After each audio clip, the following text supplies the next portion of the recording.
Imagine for a second, after what I can only describe as maybe the first goodwill that the player base has seen from 2K in at least the last 3 months, what they may do to kind of capitalize on this goodwill. Now, A, do you think they're going to announce some things that potentially could instill more goodwill on the player base? Or B, do you think they're going to take that goodwill and shove it all the way down into a trash can and then light that trash can on fire by announcing some pay to win mechanic that is so much worse than you would expect? If you said B, you would be correct. Look, before we get to the meat and potatoes of the pay to win thing, let's talk about the new edition cards that we're getting tomorrow. Because we're getting new edition packs, and it's important to start here because the first kind of wave of the new bracket buster stuff that we saw is going to be included in new edition packs, from what I understand. So, I'm not gonna lie. Typically, even hypothetically, like where I know I'm not going to pull the top tier cards in the set, like at least hypothetically I'll be excited for a card, like be like, oh yeah dude, like Oscar Robertson would be fun to play with if I could pull him or afford him, you know what I mean? No. This is the most boring set of cards I've ever seen. At least this year anyway. I honestly could care less about any of these guys. Like, is Chris Bosh going to be pretty good? Sure. I'm sure he's going to be like a slightly better version of the AD we just saw, right? He'll have his own jump shot yet, so he's going to be a little bit less meta. De'Aaron Fox is probably going to be pretty good, but he's 6'3", so I don't know. TJ Warren, I don't think anyone's ever been excited for a TJ Warren card. Pretty sure if TJ Warren played my team, he wouldn't be excited for his own card. I take that back though. Like if I had a cheap Loots card, I would be stoked. I guess they would get my jump shot wrong though, because there's no way they would invite me to mocap it. And Kuminga, who I'm just not excited about because he has a horrendous jump shot. I guess I'm kind of excited for people to keep calling him cum bucket for some reason. Imagine you make it to the league and you think you're the man. You probably were the man in high school and at least partially the man in college. And then you get to the NBA and you're on the Golden State Warriors, a pristine team, and then you win an NBA championship, and then everyone calls you cum bucket. God, that's got to be painful. It's probably more painful to be poor and not in the NBA like myself, so I'm sure Kuminga's winning in certain aspects. So let's look at these cards here. Kuminga is good. He's like one of those cards that you're going to look at and you're going to be like, wow, he looks really good. Like, he's solid for his price point. But then you're going to shoot his jump shot and you're going to be like, wow, this is trash. Perfect encapsulation of Kuminga. That jump shot is horrendous. It's not quite as bad as like Josh Smith or anything, but it's not good. He like, the jump shot is so weird. It's like he gets it to like right here and then he quick like slings it over his head. It's awful. Like if you shot with Kuminga, especially on next gen, you're gonna notice it. On current gen, it's not quite as bad, but on next gen, it's horrible. He's gonna be good. He's gonna rim run really well. He's gonna play good defense. He's gonna be able to shoot. That jump shot is just gonna be not great. I don't think they'll change it either. That's the other thing. So I mean, Kuminga's gonna be like an afterthought, which sucks. Oh, he didn't even go to college. He played G League Ignite. Dude, that's sick. I'm all for people skipping college to go to the G League, dude. I 100% approve of this message. If you're a future hooper, skip college and go G League every time. You at least get to make a little bit of money and you don't have to go play at Duke. You know, it's like, it's a win-win for everybody. Kuminga should be, I can't imagine too many, you know, future hoopers are watching this. Maybe you got a kid that might be in the mix, you know. My kid's not going to be gifted athletically at all based on me. So, you know, I have to live vicariously through other people's dreams. Kuminga is probably going to be not that good, though. He'll be good for certain challenges, I guess, but that's about it. Next up, we got TJ Warren. TJ Warren actually has a surprisingly solid jump shot. I was actually just using it. It reminds me of a faster version of like Haywood Highsmith. So a faster version of like Andre Karolinko's release. It's got a similar release pattern. It feels kind of the same. It's not the fastest jump shot. It's not going to be a jump shot that I would consider to be meta. But it's a jump shot that's very easy to green and very solid. Like even using his 76 overall card, like you're going to be able to green those at a pretty consistent clip. I haven't used Brandon Boston Jr.'s. Maybe they change it up, but it's a good jumper. I'm assuming they change his dribble style. He'll have like MJ dribble style and stuff, and his tendencies are probably going to remain the same. They don't typically change those, especially for lower tier cards. But 98 foul tendency, nice. Nice. I like somebody committing rough fouls on the team. He'll be good, though. He'll be able to finish. He'll have some shooting badges. He'll play competent enough defense, and he'll be lacking a bunch of playmaking badges. But for a budget small forward, he'll be a lot better than you would expect. Like, I think people would expect him to suck, and he's going to be, like, very mid. So for that's cool. Then we got De'Aaron Fox. I mean, De'Aaron Fox was really good when he came out for the main event set, but even then, Magic came out the same day, so he wasn't really, fantastic. I would look to the Evo De'Aaron Fox because they're basically going to be the same card. He'll have a few more shooting badges. Everything else will be kind of the same.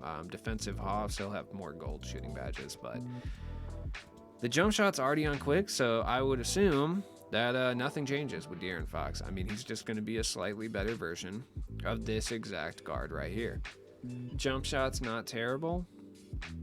Not great either, but he'll be okay. He'll be like 25k at the absolute maximum. Just similar to Rodman and similar to Danny Granger. Like, I don't think anything's going to change. I think we've seen the pattern for these packs already. Like, we know the Opal is going to be a very mid card that's going to be 25 or so k.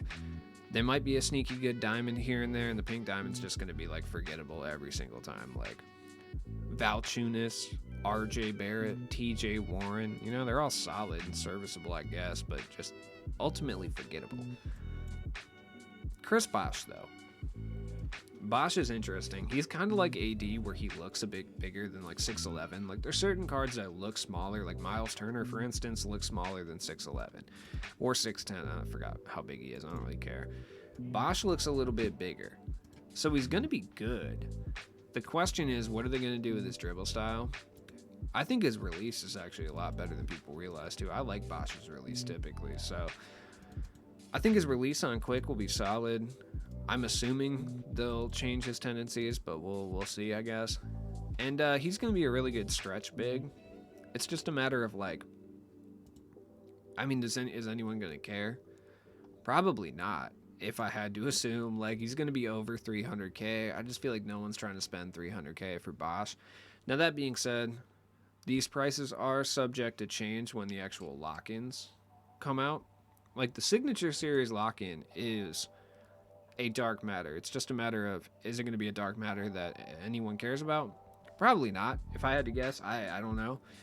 Maybe. I mean, as of right now, it's shaping to only cost about 60, 70k to lock in right now. So it'll probably be like 150k to lock in for a dark matter. So it's going to be the cheapest dark matter by a significant margin. So is it going to be worth picking all the cards up? I don't know. I've been thinking about taking like a 100k and just grabbing all three of them, but I haven't really made that decision yet, and I'm not sure if it's a good idea. But Bosh will be good. It just depends on what they do with his dribble style. It depends on if they change his tendencies. But I mean, off the rip, he's going to play good interior defense, probably passable enough perimeter defense. He's going to be able to stretch the floor with a decent jump shot that's easy to time. He'll probably be able to move a little bit, and he'll be a good rebounding card. So for that, he's good. But for 400k, I just don't know. Like, is Bosh really going to be better than like a batched up Dino Raja? I don't think so. No, I don't think so, actually, as a matter of fact. I don't know. Just an overall super meh set. Just the most meh set you could possibly dream up. Shout out to whoever's in the room that made this set. Like, come on, man. Come on. Just let me go in there and suggest players for you. I need to do it. Anyways, now we got the next thing. We got Kareem, okay? If you looked at this graphic and you thought, wow, a free Kareem, you're wrong. This is what I talked about at the beginning of the video, where I said they were going to take the goodwill that they had crafted from the Glenn Rice and the Bracket Busters thing and just destroy it. Because now we have an absolute pay-to-win Kareem Abdul-Jabbar, who a lot of people are saying is going to be the best backup center in the game. I mean, I don't think anything's touching Yao at this point. They didn't have to give him 80 speed, I promise. So there's Pink Diamond, Galaxy Opal, and Dark Matter Bracket Buster inserts in new packs during this 3-week event. So how I'm reading this, and from what people are saying, that means that every new pack that comes out over the next 3 weeks, so 6 packs total, there's probably going to be 2 of each, I would assume. 2 Dark Matters, 2 Opals, 2 Pink Diamonds, possibly more. Not sure. We could legitimately see a bunch of cards. I just don't know. Every single one of them is going to have a Dark Matter, at least one, Galaxy Opal and Pink Diamond version in the packs. I don't know if they're going to be the same cards or if they're going to be different cards. That you have to collect all of them to lock in for Dark Matter Kareem Abdul-Jabbar. Very similar to the Hera stuff from years past. I thought we were done with this, man. I really did. I thought we weren't going to do this anymore. We already have a lock-in this season. We already have 4 lock-ins this season. You're telling me we're going to add a 5th for no reason? Oh my god. That's so frustrating. That being said, I mean, people still use Pioneer Kareem as their bench center, so I would assume that he's going to be... I mean, look at how good this card was when he came out. That's the difference, though. You could buy this card for $50, which I still think, by the way, was too expensive. It should have been like 20, but then I guess everyone would have it, even though everyone has this card anyway. So, whatever. Doesn't matter. Yeah, it's going to be ridiculous. This new Kareem is going to cost about probably 1.5, 2 million, depending on the rarity of the cards, how many Dark Matters there are, etc. So I'm not exactly looking forward to it. So I just made a whole video where I said this is the stuff that they needed to do to get casuals onto the game and to build goodwill with the player base. And then they turn around and do another lock-in for Kareem. Can't say I'm really surprised. It's kind of just something that's going to happen. Certain times I feel personally spited by this game. But other times I realize that they were always going to do this stuff. I'm just taking it personally because I care so much. Why do I care so much? That's an excellent question. I honestly don't know. I don't care about the game. I do not care about the developers. I just care about NBA basketball virtual experiences because I don't have any other ones, man.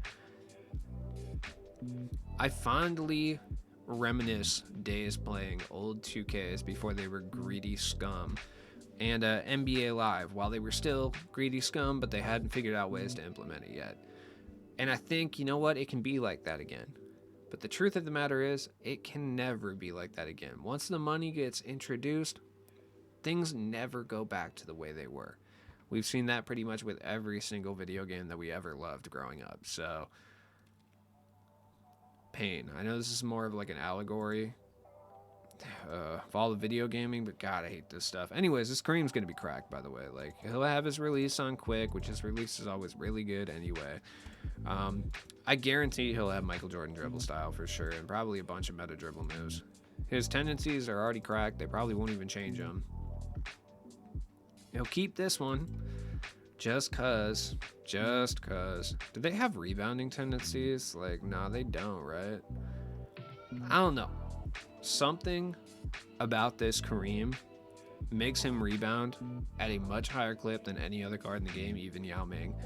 Like, CPU Kareem will put himself into positions that no other card in the game will, and I can only imagine it's going to be significantly worse with this Dark Matter Kareem. So it's going to be one of the rare cards in the game for sure. You're not going to see this card too often because only the real whales. Shout out Brendan Fraser.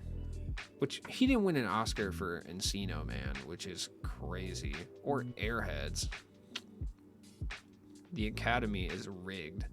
I don't know what they gave the best actor Oscar to those years, but I can't imagine that it was better than Encino Man. Imagine having to act around Pauly Shore. That right there, Oscar worthy 100%. That has to be the most irritating experience you could possibly endure. Yeah, I'm hating on Pauly Shore for sure. You can hate the Wheeze, man. Anyways, I don't know. We'll see tomorrow what exactly this means. As always, it's Frenchie Blues.